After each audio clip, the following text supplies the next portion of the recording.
요즘 우리 자식 얼굴에 웃음이 없어요. 하루 종일 돈 걱정뿐입니다.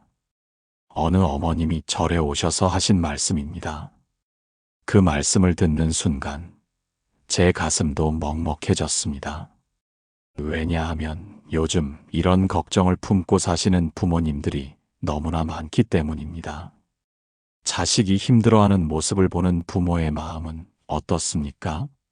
차라리 내가 대신 아프면 좋겠다고 생각하시죠? 하지만 현실은 그렇지 못합니다. 나이든 부모가 자식을 위해 해줄 수 있는 일이 점점 줄어들고 있다고 느끼실 겁니다.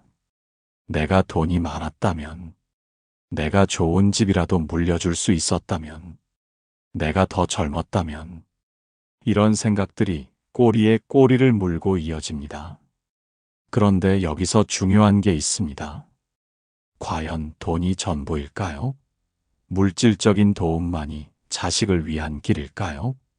오늘은 부처님의 말씀을 통해 진짜 복이 무엇인지, 부모가 자식을 위해 지을 수 있는 공덕의 힘이 무엇인지 함께 살펴보겠습니다. 여러분도 지금 자식 걱정에 밤잠을 설치고 계신가요? 그렇다면 오늘 이 시간 끝까지 함께 해주세요. 분명 마음의 위로와 함께 새로운 길을 발견하실 수 있을 겁니다. 사실 저도 많은 부모님들을 만나면서 느낍니다. 자식을 향한 그 간절한 마음, 그 애타는 심정을요. 하지만 그 마음이 오히려 부모님 자신을 더 힘들게 만들고 있다는 것도 압니다. 내가 무능해서 자식이 고생한다. 내가 더 잘해줬어야 했는데. 이런 자책의 마음들이 부모님의 가슴을 짓누릅니다. 하지만 잠깐 여기서 멈춰서 생각해 보세요. 정말 그럴까요? 정말 부모님이 무능해서 자식이 힘든 걸까요? 아닙니다. 절대 그렇지 않습니다. 지금 이 시대를 살아가는 젊은이들의 고통은 개인의 문제가 아닙니다. 시대의 아픔이고 사회의 병입니다. 그러니 부모님께서 자책하실 필요가 없습니다. 오히려 지금 필요한 것은 다른 관점입니다. 물질이 아닌 다른 차원에서 자식을 도울 수 있는 방법을 찾는 것입니다. 그리고 그 답을 부처님께서는 이미 2500년 전에 말씀해 주셨습니다. 복은 욕심에서 오지 않고 공덕에서 옵니다. 이 한마디에 모든 답이 들어 있습니다. 하지만 이 말씀이 무엇을 의미하는지, 어떻게 실천해야 하는지는 차근차근 풀어가야 합니다. 여러분의 경험은 어떠신가요? 자식을 위해 어떤 노력을 하고 계신가요? 댓글로 나눠주세요. 같은 마음을 품고 있는 많은 부모님들과 함께 나누면 그것만으로도 큰 위로가 될 겁니다. 우리 자식은 하루하루가 전쟁이에요. 빚에 쫓기고, 시간에 쫓기고, 마음마저 쫓기고.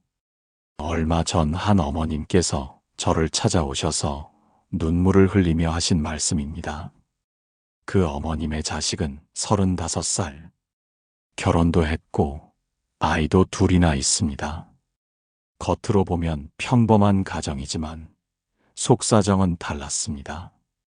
대출금에 월세에 아이들 학원비까지, 매달 나가는 돈은 많은데 들어오는 돈은 한정적이니 늘 적자인 생활이 반복되고 있었습니다. 제가 새벽 4시에 일어나 절에 가서 기도를 합니다. 우리 자식이 조금이라도 편해지기를 바라면서요. 하지만 자식은 점점 더 힘들어하는 것 같아요. 얼굴은 어두워지고 말수는 줄어들고. 그 어머님의 이야기를 들으며 저도 가슴이 아팠습니다. 왜냐하면 이것이 단지 한 어머님만의 이야기가 아니기 때문입니다. 요즘 많은 부모님들이 비슷한 고민을 안고 계십니다. 자식들이 돈에 쫓기며 살아가는 모습을 보면서 도와주고 싶은데 도와줄 방법이 없어서 안타까워하십니다. 저라도 건강하면 일을 해서 도와줄 텐데, 퇴직금이라도 남아 있었으면 보태줄 텐데, 내가 가진 게 아무것도 없어서. 이런 무력감이 부모님의 마음을 더욱 아프게 합니다. 하지만 여기서 한 가지 놓치고 있는 것이 있습니다. 자식은 말하지 않지만 부모는 압니다. 자식의 고단한 등을, 자식의 지친 발걸음을, 자식의 한숨 섞인 목소리를 다 알고 있습니다. 그리고 그런 부모의 마음이야말로 이미 큰 힘이 되고 있다는 것을 자식들도 알고 있습니다. 단지 표현하지 못할 뿐입니다. 저는 그 어머님께 물었습니다. 어머님, 새벽 기도를 다니시면서 어떤 마음이 드시나요? 처음엔 답답했어요. 기도해도 자식 형편이 나아지지 않으니까요. 하지만 어느 순간부터는 마음이 편해지더라고요. 적어도 내가 자식을 위해 무언가를 하고 있다는 생각에. 그렇습니다. 바로 이것입니다. 부모가 자식을 위해 할 수 있는 일은 눈에 보이는 것만이 아닙니다. 마음으로 짓는 기도, 그 간절한 염원이 보이지 않는 힘이 되어 자식에게 전해집니다. 실제로 많은 자식들이 나중에 고백합니다. 가장 힘들 때 어머니가 저를 위해 기도하고 계신다는 것을 알았어요. 그것만으로도 큰 힘이 되었습니다. 아버지가 새벽마다 절에 가시는 뒷모습을 보면서 제가 포기하면 안 되겠다는 생각이 들었어요. 부모의 기도는 단순한 종교 행위가 아닙니다. 자식을 향한 가장 깊은 사랑의 표현입니다. 그리고 그 사랑의 에너지는 반드시 자식에게 전해집니다. 다만 우리가 알아야 할 것은 그 결과가 당장 눈에 보이는 형태로 나타나지 않을 수도 있다는 것입니다. 마치 땅 속에 심은 씨앗이 당장은 보이지 않지만 때가 되면 반드시 싹을 틔우듯이 말입니다. 그래서 부처님께서는 말씀하셨습니다. 인과의 법칙은 속일 수 없다. 선한 씨앗은 반드시 선한 열매를 맺는다. 부모님의 기도와 정성은 결코 헛되지 않습니다. 당장은 보이지 않더라도 그 공덕은 자식의 삶 어딘가에서 반드시 빛을 발할 것입니다. 돈이 전부일까요? 이 질문을 던지면 많은 분들이 아니다라고 대답하십니다. 하지만 현실에서는 어떻습니까? 자식이 돈 때문에 고생하는 모습을 보면 결국 돈이 있었으면 이라는 생각으로 돌아갑니다. 이것은 모순이 아닙니다. 우리가 살아가는 현실에서 돈은 분명 중요합니다. 하지만 돈만으로는 해결되지 않는 것들이 있다는 것도 우리는 경험으로 알고 있습니다. 부자인데도 불행한 사람들을 보신 적이 있으시죠? 돈은 많은데 가족이 뿔뿔이 흩어진 집도 있고 재산은 많은데 마음의 평화를 찾지 못하는 사람들도 있습니다. 반대로 가난하지만 행복한 사람들도 있습니다. 물질적으로는 부족하지만 서로 의지하고 사랑하며 살아가는 가족들도 있습니다. 그렇다면 우리는 여기서 묻게 됩니다. 진정한 복이란 무엇일까요? 자식을 도와주고 싶은 마음은 간절한데 내 노후도 걱정되고, 마음은 간절한데 방법은 보이지 않고, 이런 딜레마 속에서 우리는 길을 잃곤 합니다. 하지만 잠시 멈춰서 생각해 보세요. 우리가 자식에게 진정으로 물려주고 싶은 것이 무엇인가요? 단순히 돈뿐일까요? 아니면 그 이상의 무언가일까요? 한 할머니의 이야기를 들려드리겠습니다. 그 할머니는 평생 가난하게 사셨습니다. 자식 6을 키우느라 허리 한 번 제대로 펴지 못하고 사셨죠. 하지만 그 할머니에게는 한 가지 원칙이 있었습니다. 아무리 가난해도 남의 것에 손대지 말고, 아무리 배고파도 정직하게 살아라. 그리고 매일 새벽 할머니는 우물가에서 정화수를 떠놓고 자식들을 위해 기도하셨습니다. 우리 자식들이 바르게 살게 해주세요. 남에게 피해 주지 않고 떳떳하게 살게 해주세요. 세월이 흘러 그 자식들은 모두 성장했습니다. 대단한 부자가 된 사람은 없었지만 모두 자기 자리에서 성실하게 살아가는 사람들이 되었습니다. 그리고 그들은 한결같이 말합니다. 어머니가 물려주신 것은 재산이 아니라 정직함이었습니다. 그것이 저희가 살아가는 가장 큰 힘이 되었습니다. 이것이 바로 진정한 복입니다. 눈에 보이는 물질이 아니라 눈에 보이지 않는 정신적 가치, 그것이 대대로 이어지는 진짜 유산입니다. 부처님께서는 이것을 공덕이라고 하셨습니다. 공덕은 무엇일까요? 단순히 절에 가서 시주하는 것만이 공덕일까요? 아닙니다. 올바른 생각, 올바른 말, 올바른 행동, 이 모든 것이 공덕입니다. 남을 돕는 마음, 자비로운 마음, 인내하는 마음, 이것들이 모두 공덕입니다. 그리고 이런 공덕은 물질과 달리 없어지지 않습니다. 오히려 나누면 나눌수록 더 커집니다. 부모가 쌓은 공덕은 자식에게 전해지고 그 자식이 또 다음 세대에 전해줍니다. 이것이 바로 불교에서 말하는 업의 원리입니다. 선한 업은 선한 결과를 낳고 그 선한 기운은 가족 전체에 영향을 미칩니다. 그러니 우리가 자식을 위해 할 수 있는 일은 생각보다 많습니다. 단지 눈에 보이지 않을 뿐입니다. 금강경에 이런 말씀이 있습니다. 복은 욕심에서 오지 않고 공덕에서 옵니다. 이 말씀을 처음 들으면 이해하기 어려울 수 있습니다. 욕심 없이 어떻게 복을 얻을 수 있을까요? 무언가를 간절히 원해야 그것을 얻을 수 있는 것 아닐까요? 하지만 부처님의 가르침은 우리의 일반적인 생각과는 다릅니다. 어느 날 한 제자가 부처님께 찾아와 물었습니다. 부처님, 저에게는 가난한 친구가 있습니다. 그를 도와주고 싶은데 저 또한 가진 것이 없습니다. 제가 그를 위해 할 수 있는 일이 무엇입니까? 부처님은 잠시 침묵하시다가 온화한 미소를 지으며 말씀하셨습니다. 그대가 그 친구를 생각하는 그 마음, 도와주고 싶어하는 그 마음이 이미 큰 공덕이다. 제자는 의아해하며 다시 물었습니다. 하지만 부처님, 마음만으로는 그의 배고픔을 해결할 수 없고 그의 추위를 막을 수 없습니다. 부처님은 고개를 끄덕이며 말씀하셨습니다. 그렇다. 하지만 그대의 그 선한 마음이 없다면 그 친구는 이 세상에서 완전히 혼자가 되는 것이다. 그대의 마음이 그에게 가닿을 때 그것이 그에게는 따뜻한 햇살이 되고 시원한 바람이 된다.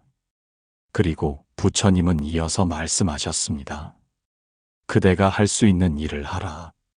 물 한 모금이라도 나누고 말 한마디라도 위로하라. 그리고 그를 위해 기도하라. 그 모든 것이 공덕이 되어 언젠가는 그에게 복이 되어 돌아갈 것이다. 이것이 바로 공덕의 원리입니다. 거창한 것이 아닙니다. 작은 선한 마음, 작은 선한 행동이 모여서 큰 공덕이 됩니다. 부모가 자식을 위해 지은 선한 기도, 베푼 나눔, 지켜낸 인내, 이 모든 것이 진짜 복입니다. 어떤 어머니는 자식의 이름으로 매달 작은 금액을 어려운 이웃에게 보냅니다. 어떤 아버지는 자식이 잘 되기를 바라며 매일 108배를 합니다. 어떤 할머니는 손자의 건강을 위해 매일 천수경을 읽습니다. 이런 행동들이 당장은 자식의 통장에 돈을 넣어주는 것은 아닙니다. 하지만 이런 공덕들이 쌓이고 쌓여서 보이지 않는 힘이 됩니다. 부처님은 또 이렇게 말씀하셨습니다. 마치 강물이 높은 곳에서 낮은 곳으로 흐르듯 공덕은 지은 이로부터 그가 사랑하는 이에게로 흘러간다. 부모가 지은 공덕은 자연스럽게 자식에게 흘러갑니다. 그것은 막을 수도 없고 멈출 수도 없는 자연의 이치입니다. 특히 부모와 자식의 인연은 그 어떤 인연보다도 깊습니다. 그래서 부모가 지은 공덕이 자식에게 미치는 영향은 더욱 큽니다. 한 가지 더 중요한 것은 공덕은 즉각적인 결과를 기대하고 짓는 것이 아니라는 점입니다. 내가 이렇게 기도하니까 우리 자식이 당장 부자가 되겠지라는 마음으로 하는 것이 아닙니다. 그것은 욕심입니다. 대신 내 자식이 바른 길을 가기를, 평안하기를, 행복하기를이라는 순수한 마음으로 하는 것입니다. 그것이 진정한 공덕입니다. 그리고 이런 공덕은 때로는 우리가 예상하지 못한 방식으로 결실을 맺습니다. 어떤 분은 부모님의 기도 덕분에 큰 사고를 피했다고 합니다. 어떤 분은 절망적인 순간에 갑자기 도움의 손길이 나타났다고 합니다. 어떤 분은 막막했던 일이 신기하게 풀렸다고 합니다. 이것이 모두 우연일까요? 부처님은 말씀하십니다. 이 세상에 우연은 없다. 모든 것은 인과의 법칙에 따라 일어난다. 부모가 자식을 위해 할 수 있는 최고의 선물은 무엇일까요? 많은 부모님들이 재산을 물려주지 못해 미안해 하십니다. 좋은 집, 좋은 차를 사주지 못해 죄책감을 느끼십니다. 하지만 정말 그것이 최고의 선물일까요? 부처님의 가르침에 따르면 부모가 자식에게 줄 수 있는 최고의 선물은 바로 공덕짓기입니다. 공덕은 물질과는 차원이 다릅니다. 물질은 언젠가 사라지지만 공덕은 영원합니다. 물질은 나누면 줄어들지만 공덕은 나누면 나눌수록 커집니다. 한 스님의 이야기를 들려드리겠습니다. 그 스님은 어린 시절 매우 가난했습니다. 아버지는 일찍 돌아가시고 어머니 혼자 5남매를 키우셨습니다. 먹을 것도 입을 것도 늘 부족했습니다. 하지만 그 어머니는 아무리 어려워도 한 가지는 꼭 지키셨습니다. 매달 초하루가 되면 쌀 한 줌을 덜어내어 절에 보시하는 것이었습니다. 자식들이 물었습니다. 어머니, 우리도 먹을 게 없는데 왜 그러세요? 어머니는 말씀하셨습니다. 우리보다 더 어려운 사람도 있단다. 그리고 이것은 너희들의 복을 짓는 일이야. 세월이 흘러 그 5남매는 모두 제 길을 찾아갔습니다. 큰아들은 스님이 되었고, 둘째는 의사가 되었고, 나머지 자식들도 모두 자기 자리에서 성공했습니다. 그리고 그들은 모두 말합니다. 어머니가 보여주신 그 마음씨, 그것이 우리가 받은 최고의 유산이었습니다. 돈보다 깊은 복은 마음에서 피어나는 자비와 수행에서 옵니다. 자비란 무엇일까요? 남의 아픔을 내 아픔처럼 느끼는 마음입니다. 남의 기쁨을 내 기쁨처럼 느끼는 마음입니다. 수행이란 무엇일까요? 거창한 것이 아닙니다. 매일매일 조금씩 더 나은 사람이 되려고 노력하는 것입니다. 화를 참고 욕심을 줄이고 감사하는 마음을 키우는 것입니다. 부모가 이런 자비와 수행의 모습을 보여줄 때 그것이 자식에게는 가장 큰 가르침이 됩니다. 자식이 당장은 모를지 몰라도 그 복은 반드시 그 삶에 영향을 줍니다. 어떤 아버지는 평생 새벽 예불을 빠지지 않으셨습니다. 자식들은 그런 아버지를 이해하지 못했습니다. 왜 그렇게 힘들게 사시나 생각했죠. 하지만 나중에 자식들이 어른이 되고 인생의 어려움을 겪으면서 깨달았습니다. 아버지의 그 꾸준함, 그 성실함이 얼마나 대단한 것인지를. 그리고 자신들도 어려울 때마다 아버지를 떠올리며 힘을 냈습니다. 아버지도 해내셨는데 나라고 못할 게 뭐가 있나. 이것이 바로 공덕의 힘입니다. 당장은 보이지 않지만 시간이 지나면서 그 진가를 발휘합니다. 부모님들이 자식을 위해 할 수 있는 일은 정말 많습니다. 매일 자식의 이름을 부르며 기도하는 것, 자식의 이름으로 작은 보시를 하는 것, 자식이 바른 길을 가도록 좋은 본보기가 되는 것, 자식을 믿고 기다려주는 것, 이 모든 것이 공덕입니다. 이 모든 것이 자식에게 주는 최고의 선물입니다. 그런데 여기서 중요한 것이 있습니다. 공덕은 조건 없이 지어야 합니다. 내가 이렇게 하니까 너는 이렇게 해야 해라는 조건을 달면 그것은 공덕이 아니라 거래가 됩니다. 내가 너를 위해 이렇게 하는데 너는 왜 그러니라는 원망을 품으면 그것은 공덕이 아니라 부담이 됩니다. 진정한 공덕은 오직 자식의 행복을 바라는 순수한 마음에서 나옵니다. 그리고 그런 순수한 마음이 가장 큰 힘을 발휘합니다. 자식이 고생한다고 해서 부모가 죄책감을 가질 필요는 없습니다. 이 말을 들으면 많은 부모님들이 의아해 하실 겁니다. 어떻게 자식이 고생하는데 마음이 편할 수 있나요? 라고 물으실 겁니다. 물론 자식이 힘들어하는 모습을 보면 마음이 아픈 것은 당연합니다. 하지만 그것이 죄책감으로 이어질 필요는 없다는 것입니다. 왜냐하면 인생의 고통은 누구에게나 찾아오는 것이기 때문입니다. 부처님도 말씀하셨습니다. 생로병사의 고통은 피할 수 없다고요. 부자든 가난하든 건강하든 병약하든 누구나 자기 몫의 고통을 안고 살아갑니다. 그것이 인생입니다. 그러니 자식이 지금 겪는 고통이 부모 탓이라고 생각하실 필요가 없습니다. 오히려 그 고통을 통해 자식이 성장하고 있다고 생각하세요. 대신 이렇게 자문해 보세요. 나는 오늘 자식을 위해 어떤 복을 짓는가? 이것이 훨씬 더 건설적인 생각입니다. 과거를 후회하는 대신 현재에 집중하는 것입니다. 자책하는 대신 실천하는 것입니다. 한 어머님의 이야기를 들려드리겠습니다. 그 어머님의 아들은 사업 실패로 큰 빚을 지고 있었습니다. 처음에 어머님은 자신을 원망했습니다. 내가 돈이 있었다면 도와줄 수 있었을 텐데, 내가 더 좋은 교육을 시켰다면.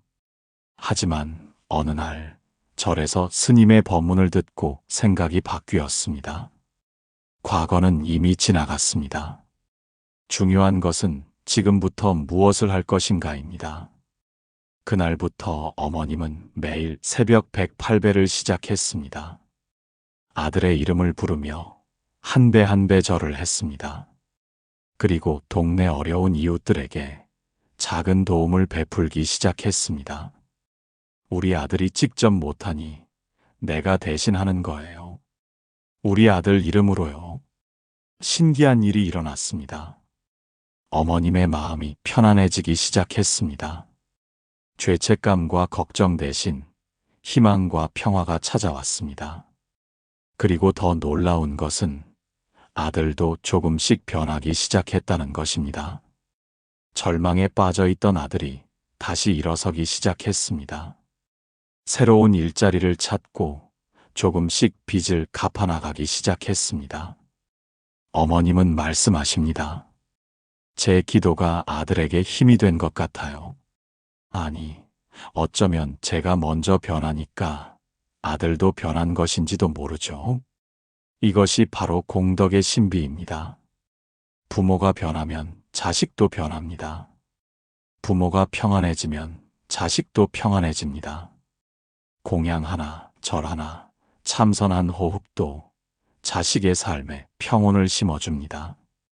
어떤 분들은 그게 정말 효과가 있을까? 라고 의심하실 수도 있습니다.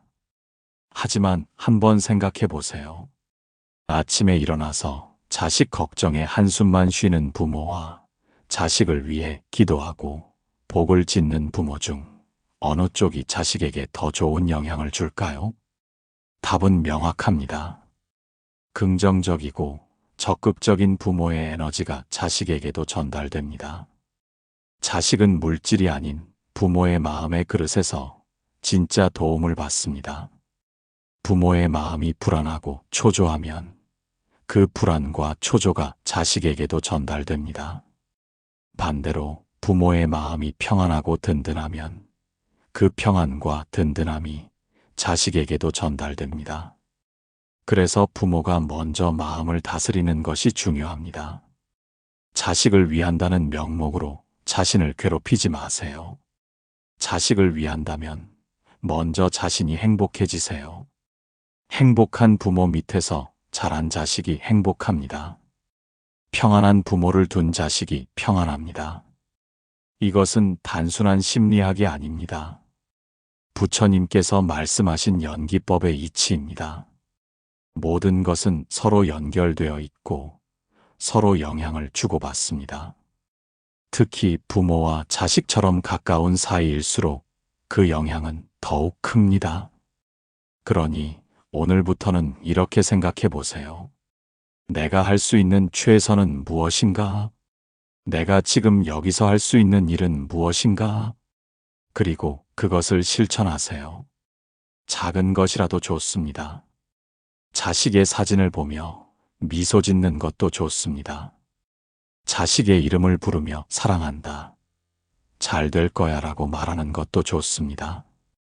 이 모든 것이 복을 짓는 일입니다. 이 모든 것이 자식에게 힘이 됩니다. 이제 구체적인 실천 방법에 대해 말씀드리겠습니다. 많은 부모님들이 좋은 말씀인 건 알겠는데 뭘 어떻게 해야 할지 모르겠다고 하십니다. 그래서 오늘부터 바로 실천할 수 있는 방법들을 알려드리겠습니다. 첫 번째, 매일 새벽 자식 이름 불러가며 기도문 읽기입니다. 새벽이 힘드시면 저녁도 좋습니다. 중요한 것은 매일 일정한 시간에 하는 것입니다. 기도문은 이렇게 해보세요. 야, 오늘도 내가 평안하기를 바란다. 내가 겪는 모든 어려움이 지혜와 힘이 되기를 바란다. 내 자식과 근심을 벗고 지혜로운 길을 걷게 하소서. 건강하고 행복하게 하소서. 이렇게 자식의 이름을 부르며 진심으로 기도하는 것입니다. 처음에는 어색할 수 있습니다. 하지만 며칠만 계속하면 마음이 편안해지는 것을 느끼실 겁니다. 그리고 자식을 향한 사랑이 더욱 깊어지는 것을 경험하실 겁니다. 두 번째, 자비 명상입니다. 편안한 자세로 앉아서 눈을 감으세요. 그리고 자식의 얼굴을 떠올려 보세요. 갓 태어났을 때의 모습부터 지금의 모습까지 천천히 떠올려 보세요. 그 아이가 얼마나 예뻤는지, 얼마나 사랑스러웠는지 기억해 보세요. 그리고 마음속으로 이렇게 말해 보세요. 내 사랑하는 자식아, 내가 행복하기를 바란다. 내가 평안하기를 바란다. 내가 고통에서 벗어나기를 바란다. 내가 진정한 기쁨을 찾기를 바란다. 이것을 반복하다 보면 마음이 따뜻해지는 것을 느끼실 겁니다. 그리고 그 따뜻한 마음이 자식에게도 전달됩니다. 세 번째, 자식 이름으로 보시하기입니다. 큰 돈이 아니어도 됩니다. 1,000원, 2,000원도 좋습니다. 중요한 것은 자식의 이름으로 하는 것입니다. 우리 이름으로 보시합니다. 에게 복이 되기를 바랍니다. 이렇게 하면서 어려운 이웃을 돕는 것입니다. 절에 가서 하셔도 좋고 동네 어려운 이웃에게 직접 전달하셔도 좋습니다. 방법은 중요하지 않습니다. 중요한 것은 자식을 위한 마음으로 하는 것입니다.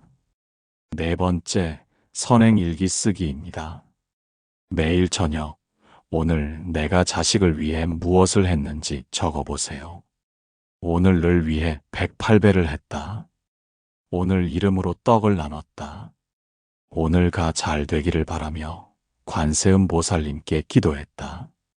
이렇게 적다 보면 내가 자식을 위해 무언가를 하고 있다는 뿌듯함을 느끼실 겁니다. 그리고 그것이 또 다른 선행으로 이어집니다. 5번째, 감사 수행입니다. 자식에 대해 감사한 점을 찾아보세요. 야, 내가 있어서 고맙다. 내가 나를 부모로 만들어줘서 고맙다. 힘든 중에도 포기하지 않고 살아가는 내가 대견하고 고맙다. 이런 감사의 마음을 가질 때 걱정과 불안이 줄어듭니다. 그리고 긍정적인 에너지가 생깁니다. 6번째, 참회 수행입니다. 부모도 완벽하지 않습니다. 자식에게 상처를 준 일도 있을 겁니다. 그것을 인정하고 참회하는 것도 중요합니다. 야, 내가 너에게 상처 준 일이 있다면 용서해다오. 내가 더 좋은 부모가 되지 못해 미안하다. 하지만 나는 너를 정말 사랑한단다. 이런 참회를 통해 마음의 짐을 내려놓을 수 있습니다. 그리고 더 나은 부모가 될 수 있습니다. 7번째, 경전 읽기입니다. 반야심경이나 천수경 같은 짧은 경전을 자식을 생각하며 읽어보세요. 경전의 의미를 다 이해하지 못해도 괜찮습니다. 중요한 것은 자식을 위한 간절한 마음으로 읽는 것입니다. 이 경전을 읽는 공덕이 우리에게 가기를 바랍니다. 이렇게 회양하는 것입니다. 이 모든 방법들은 특별한 것이 아닙니다. 누구나 할 수 있는 것들입니다. 중요한 것은 꾸준히 하는 것입니다. 하루 이틀 하고 그만두면 효과가 없습니다. 적어도 100일, 1000일을 한다는 마음으로 시작하세요. 그리고 조급해하지 마세요. 당장 눈에 보이는 결과를 기대하지 마세요. 씨앗을 심고 바로 다음 날 열매를 기대하는 사람은 없습니다. 시간이 필요합니다. 인내가 필요합니다. 하지만 분명한 것은 부모의 정성은 헛되지 않는다는 것입니다. 언젠가는 반드시 결실을 맺습니다. 나는 오늘도 자식을 위해 복을 지었다. 하루를 마무리하며 이렇게 말할 수 있다면 그것만으로도 충분합니다. 거창한 일을 한 것이 아니어도 됩니다. 자식을 생각하며 미소 지은 것도 복입니다. 자식의 건강을 빌며 합장한 것도 복입니다. 자식이 잘 되기를 바라는 그 마음 자체가 복입니다. 부모가 마음으로 짓는 공덕은 자식의 삶을 은은히 비춥니다. 마치 달빛이 어둠을 밝히듯 부모의 사랑과 기도는 자식의 인생길을 비춥니다. 당장은 그 빛이 약해 보일 수 있습니다. 하지만 그 빛은 결코 꺼지지 않습니다. 한 할아버지의 이야기를 들려드리겠습니다. 그 할아버지는 매일 새벽 4시에 일어나 동네 공원을 청소했습니다. 누가 시킨 것도 아니고 돈을 받는 것도 아니었습니다. 손자가 물었습니다. 할아버지, 왜 그렇게 힘든 일을 하세요? 할아버지는 웃으며 말했습니다. 너희들이 살아갈 세상을 조금이라도 깨끗하게 만들고 싶어서란다. 그 할아버지는 10년 넘게 그 일을 계속했습니다. 그리고 돌아가시기 전에 손자들에게 말했습니다. 내가 너희에게 물려줄 재산은 없다. 하지만 매일 아침 공원을 깨끗이 한 것, 그것이 너희를 위한 내 선물이다. 손자들은 처음에는 이해하지 못했습니다. 하지만 시간이 지나면서 깨달았습니다. 할아버지가 보여준 그 성실함, 그 이타심이 얼마나 큰 유산인지를.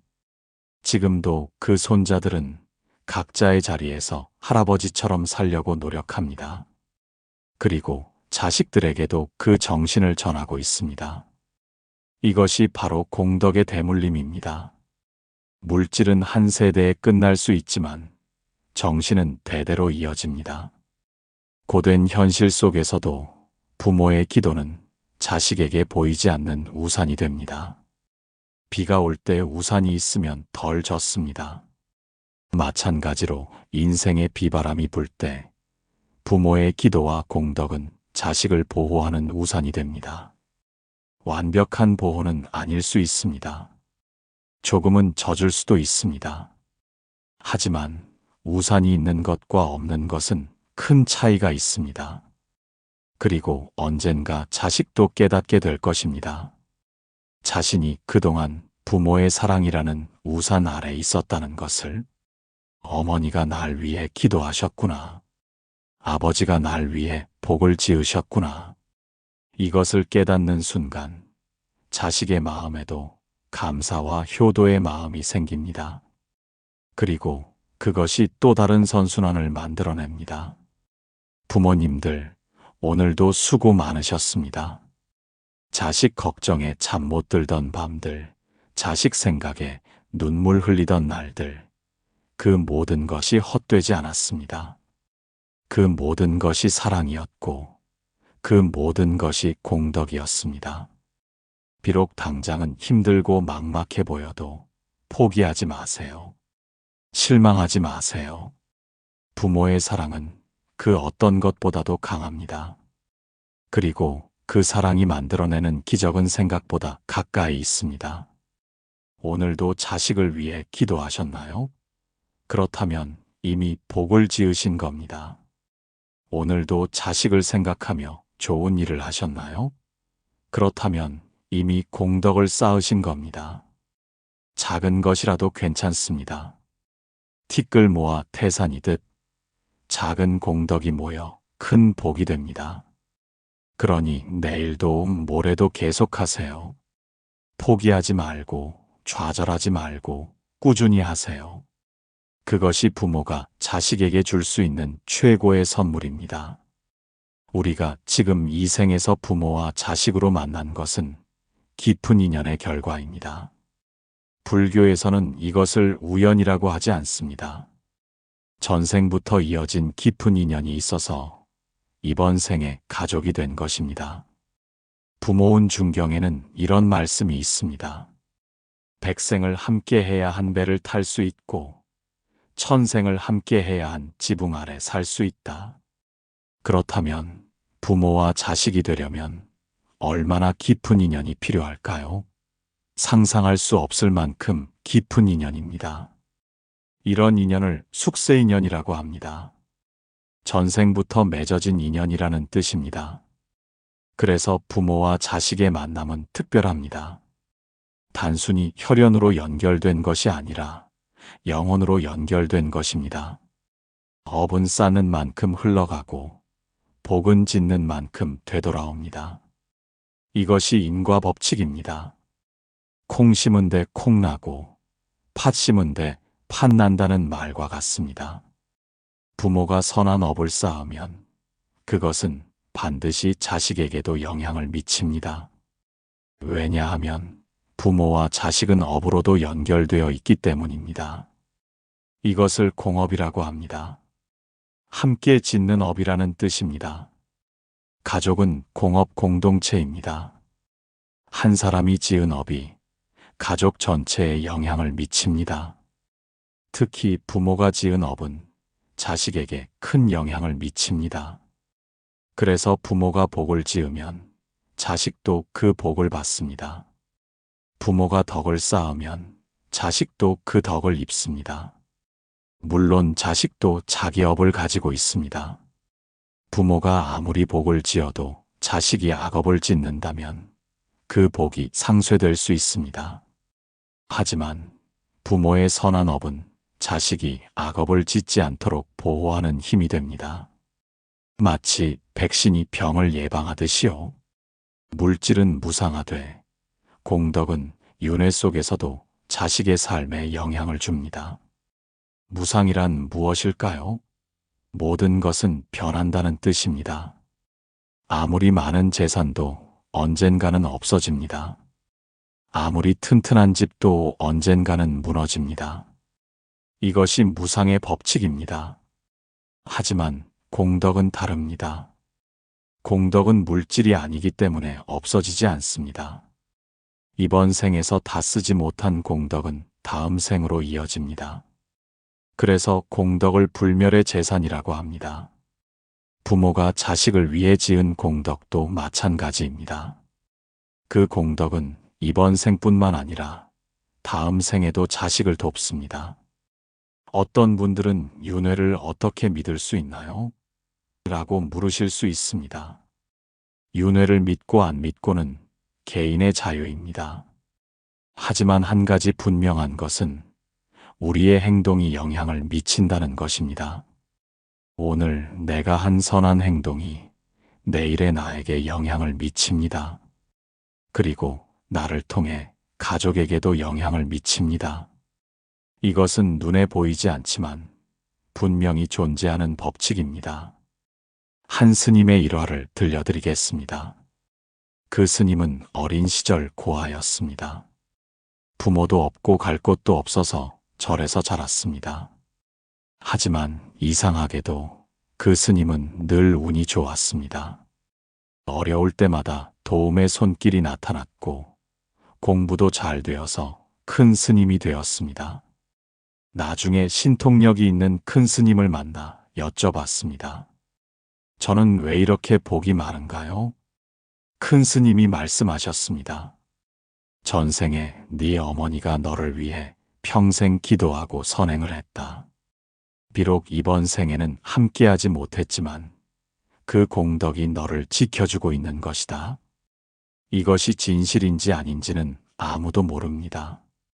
하지만 한 가지 분명한 것은 사랑과 선행의 힘은 시공을 초월한다는 것입니다. 그러니 지금 부모님들이 자식을 위해 하는 모든 노력이 헛되지 않습니다. 당장은 보이지 않아도 언젠가는 반드시 결실을 맺습니다. 이번 생이 아니면 다음 생에라도. 하지만 너무 먼 미래만 생각할 필요는 없습니다. 지금 여기서 오늘 하루 선하게 사는 것이 중요합니다. 오늘 하루 자식을 위해 기도하고 오늘 하루 복을 짓는 것이 중요합니다. 그것이 쌓이고 쌓여서 큰 공덕이 되는 것입니다. 마지막으로 한 가지 더 말씀드리고 싶은 것이 있습니다. 부모님들, 자식만 생각하지 마시고 자신도 생각하세요. 자식을 위해 사는 것도 아름답지만 자신을 위해 사는 것도 중요합니다. 왜냐하면 부모가 행복해야 자식도 행복하기 때문입니다. 부모가 평안해야 자식도 평안하기 때문입니다. 그러니 자식을 위한 기도와 함께 자신을 위한 기도도 하세요. 자식을 위한 복과 함께 자신을 위한 복도 지으세요. 그것이 결국은 자식을 위한 길이기도 합니다.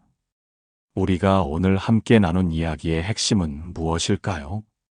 복은 욕심에서 오지 않고 공덕에서 온다는 것입니다. 그리고 부모가 자식을 위해 지을 수 있는 가장 큰 복은 바로 그 공덕이라는 것입니다.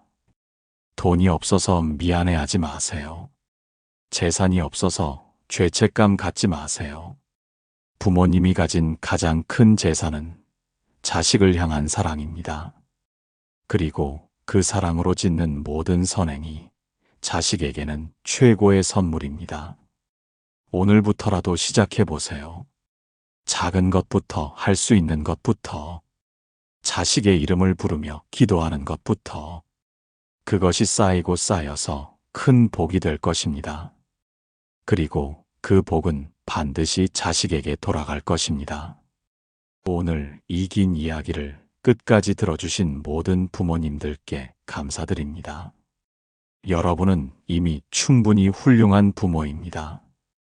자식을 걱정하는 그 마음, 자식을 위해 무언가를 하고 싶어하는 그 마음이 이미 큰 사랑입니다. 그 사랑을 믿으세요. 그리고 그 사랑을 공덕으로 바꿔나가세요. 당신의 공덕이 자식의 복으로 이어지길 바랍니다. 이 영상이 도움이 되셨다면 구독과 좋아요를 눌러주세요. 그리고 같은 마음을 가진 다른 부모님들께도 공유해 주세요. 우리 모두가 함께 가는 길입니다. 혼자가 아닙니다. 같은 마음으로 자식을 위해 기도하는 수많은 부모님들이 있습니다. 그 마음들이 모여서 더 큰 힘이 됩니다. 마지막으로 부처님의 자비가 여러분과 여러분의 자식들에게 가득하기를 기원합니다. 나무아미타불, 나무관세음보살, 오늘도 평안한 하루 되세요. 그리고 잊지 마세요. 당신은 이미 자식에게 최고의 선물을 주고 있습니다. 바로 당신의 사랑과 기도라는 선물을요. 그것이 돈보다 귀하고 그것이 재산보다 값집니다. 언젠가 자식도 알게 될 것입니다. 부모님이 주신 그 사랑이 얼마나 큰 것이었는지를. 그때까지 포기하지 말고 좌절하지 말고 꾸준히 가세요. 부처님의 가르침이 그 길을 밝혀줄 것입니다. 감사합니다.